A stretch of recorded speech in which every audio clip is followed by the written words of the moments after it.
Hello दोस्तों, मेरे YouTube channel only practice पर आप सभी का स्वागत है। दोस्तों, हम लोग महिला स्वास्थ्यकर्ता के लिए प्रैक्टिस सेट सॉल्व कर रहे हैं, जिसमें पहले प्रैक्टिस सेट के फर्स्ट पार्ट को हम लोगों ने पढ़ लिया है।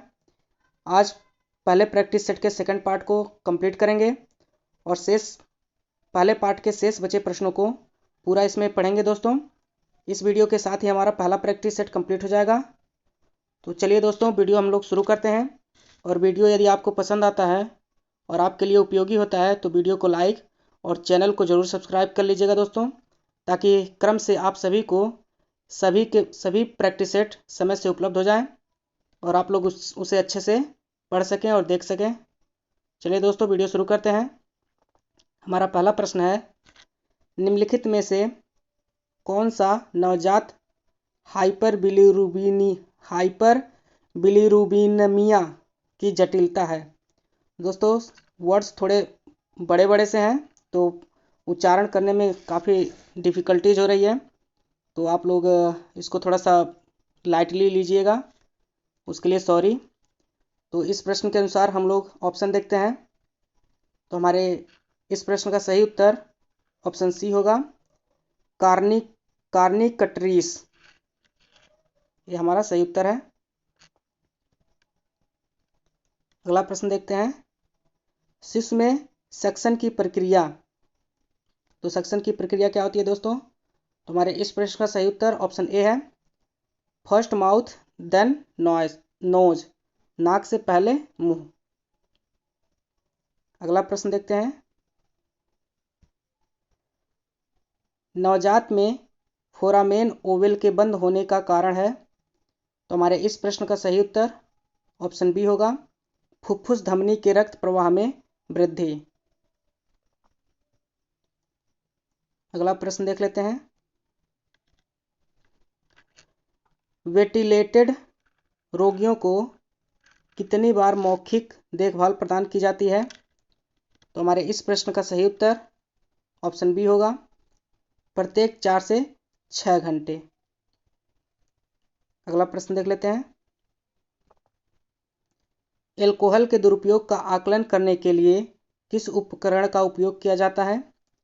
तो हमारे इस प्रश्न का सही उत्तर ऑप्शन डी होगा, CAGE प्रश्नावली।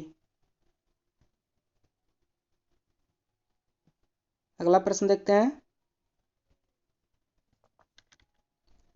रोगी का क्लिनिकल रिकॉर्ड इनमें से कौन सा है। तो हमारे इस प्रश्न का सही उत्तर ऑप्शन ए होगा, प्रवेश और निकास chart, intake and output chart. अगला प्रश्न देख लेते हैं,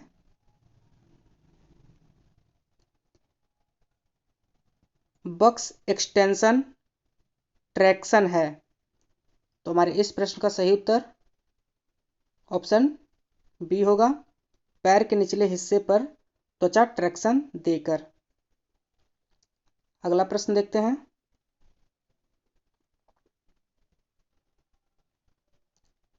जब दस्त 14 दिनों से अधिक समय तक रहता है तो उसे कहते हैं।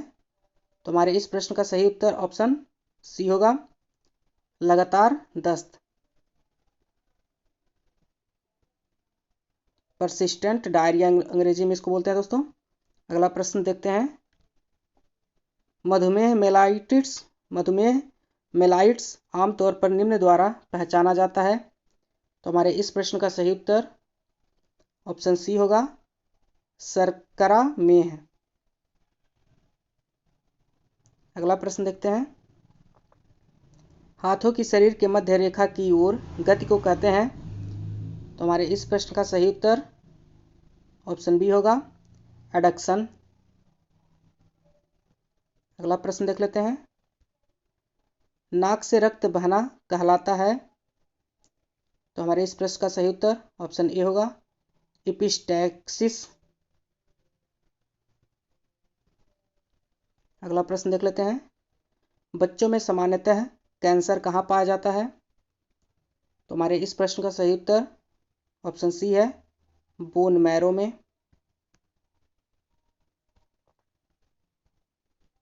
अगला प्रश्न देख लेते हैं, नक्सीर के उपचार में सभी प्रक्रियाएं सम्मिलित हैं सिवाय। तो हमारे इस प्रश्न का सही उत्तर ऑप्शन डी होगा दोस्तों, रोगी को छींकने की अनुमति देना। अगला प्रश्न देखते हैं, जेरोफ्थैल्मिया को निम्नलिखित में से किस विटामिन के द्वारा नियंत्रित किया जा सकता है? तो हमारे इस प्रश्न का सही उत्तर ऑप्शन सी होगा, विटामिन ए। अगला प्रश्न देखते हैं, एंटी बेरीबेरी फैक्टर कहलाता है? तो हमारे इस प्रश्न का सही उत्तर ऑप्शन सी होगा, विटामिन बी1 यानी थायमिन। इसका रासायनिक नाम दोस्तों थायमिन होता है। अगला प्रश्न देखते हैं, घातक रक्त अल्पता किसकी कमी से होता है? तो हमारे इस प्रश्न का सही उत्तर ऑप्शन सी होगा, विटामिन बी12। अगला प्रश्न देख लेते हैं, मानव दूध के 100 मिलीलीटर में कितना प्रोटीन मौजूद होता है? तो हमारे इस प्रश्न का सही उत्तर ऑप्शन ए होगा, 1.2 ग्राम। अगला प्रश्न देख लेते हैं दोस्तों, निम्नलिखित में से कौन सा प्रकीर्ण यानी एंजाइम कार्बोहाइड्रेट के पाचन में शामिल नहीं है? तो हमारे इस प्रश्न का सही उत्तर ऑप्शन डी होगा, लाइपेज। अगला प्रश्न देख लेते हैं, एनीमा देते समय रोगी को किस स्थान पर रखना चाहिए? तो हमारे इस प्रश्न का सही उत्तर ऑप्शन ए होगा, सिम्स स्थिति या सिम्स पोजीशन। अगला प्रश्न है, डिप्थीरिया का निदान करने हेतु कौन सा परीक्षण किया जाता है? तो दोस्तों इस प्रश्न का ऑप्शन देख लेते हैं,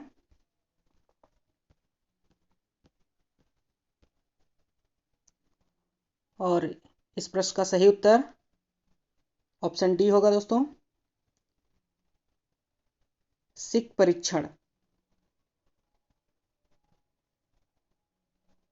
अगला प्रश्न देखते हैं,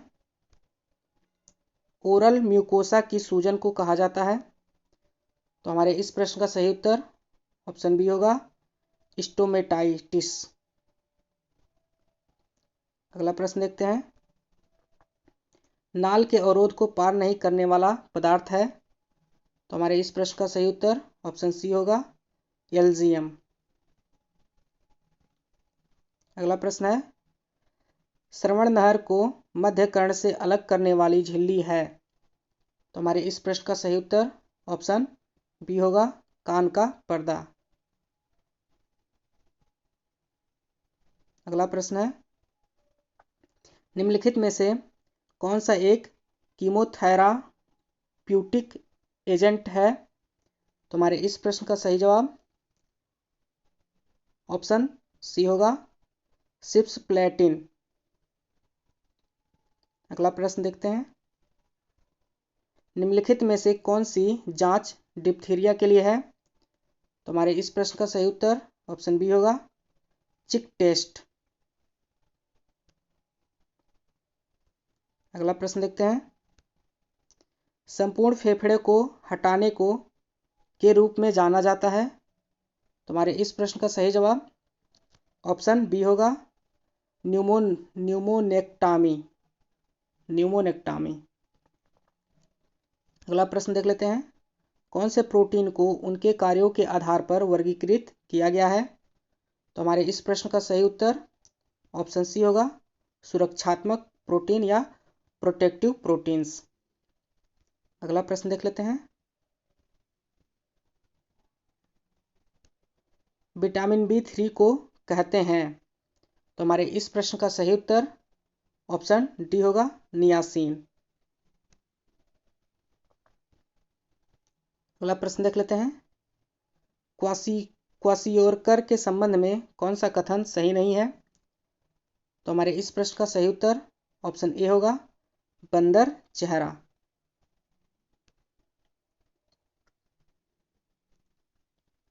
अगला प्रश्न देखते हैं, निम्नलिखित में से कौन सी महिलाओं में रक्ताल्पता सामान्य रूप से पाया जाता है? तो हमारे इस प्रश्न का सही उत्तर ऑप्शन सी होगा, निम्न आय समूह की महिलाएं, women of lower age group. अगला प्रश्न है, महिला में मासिक चक्र का अस्थायी रूप से बंद होना कहलाता है। तो हमारे इस प्रश्न का सही उत्तर ऑप्शन ए होगा, रजोनिवृत्ति, मेनोपॉज।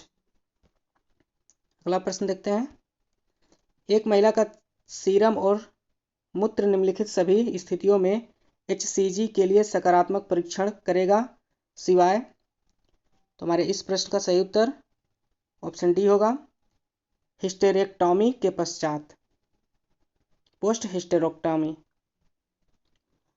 अगला प्रश्न देखते हैं, गर्भावस्था के दौरान चेहरे में बढ़े हुए रंजकता को कहा जाता है। तो हमारे इस प्रश्न का सही उत्तर ऑप्शन सी होगा, क्लोस्मा। अगला प्रश्न देख लेते हैं दोस्तों, यदि प्रसव के 30 मिनट के भीतर नाल को प्रस्तुत नहीं किया जाता है तो इसे निम्न द्वारा हटाया जा सकता है। तो इस प्रश्न का ऑप्शन देखते हैं, और हमारे इस प्रश्न का सही उत्तर ऑप्शन बी होगा दोस्तों, मैनुअल विधि। अगला देखते हैं प्रश्न, एक्लेम्पसिया के उपचार के लिए ड्रग्स है। तो हमारे इस प्रश्न का सही उत्तर ऑप्शन सी होगा, मैग्नीशियम सल्फेट। अगला प्रश्न देखते हैं, तेज बहते हुए रुधिर को रोकने के लिए प्रयोग करते हैं। तो हमारे इस प्रश्न का सही उत्तर ऑप्शन बी होगा, बर्फ की पट्टी, आइस बैंड। अगला प्रश्न देखते हैं, प्रमुख इम्यूनोग्लोबुलिन निम्न में से कौन सा है। तो हमारे इस प्रश्न का सही उत्तर ऑप्शन बी होगा, IgA। अगला प्रश्न देखते हैं, शिशुओं को पूरक आहार देना प्रारंभ करना चाहिए। तो हमारे इस प्रश्न का सही उत्तर ऑप्शन डी होगा, 6 माह की आयु से, 6 मंथ ऑफ एज। अगला प्रश्न है, सामान्यतः नवजात शिशु कितने घंटे की नींद लेते हैं। तो हमारे इस प्रश्न का सही उत्तर ऑप्शन ए होगा, 20 घंटे। अगला प्रश्न है, ओवम का पीरियड होता है। तो हमारे इस प्रश्न का सही उत्तर ऑप्शन ए होगा, 0 से 2 हफ्ते। अगला प्रश्न है, वह अंग जिसके द्वारा भ्रूण को माता के रक्त से पोषण मिलता है। तो हमारे इस प्रश्न का सही उत्तर ऑप्शन सी होगा, गर्भनाल। अगला प्रश्न है, गर्भवती महिला के लिए फॉलिक एसिड की बताई गई उपयुक्त मात्रा है। तो इस प्रश्न का ऑप्शन देख लेते हैं दोस्तों, और हमारे इस प्रश्न का सही उत्तर ऑप्शन डी होगा, 400 मिलीग्राम। अगला प्रश्न देखते हैं, जन्म के समय बच्चे के मस्तिष्क का भार होता है। तो हमारे इस प्रश्न का सही उत्तर ऑप्शन बी होगा, 350 ग्राम।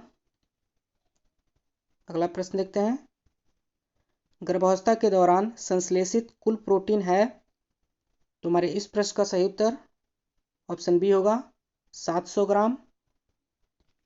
अगला प्रश्न है, राष्ट्रीय घेंघा नियंत्रण कार्यक्रम किस वर्ष में शुरू किया गया। तो हमारे इस प्रश्न का सही उत्तर ऑप्शन बी होगा, 1962। अगला प्रश्न देखते हैं, ... योजना बच्चों को परिपूर्ण सेवा देने का उद्देश्य रखती है। तो हमारे इस प्रश्न का सही उत्तर ऑप्शन सी होगा, ICDS। अगला प्रश्न देख लेते हैं,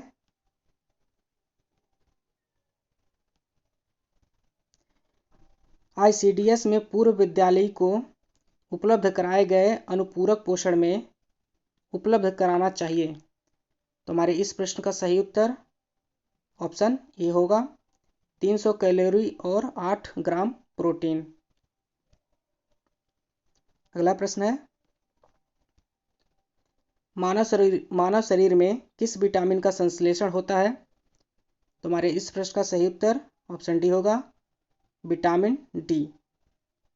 और दोस्तों, विटामिन डी का प्रमुख स्रोत धूप होता है, सूर्य से हमें विटामिन डी प्राप्त होती है। अगला प्रश्न है, उच्च रक्तचाप के मरीज को किस मूल द्रव्य से परहेज करना चाहिए?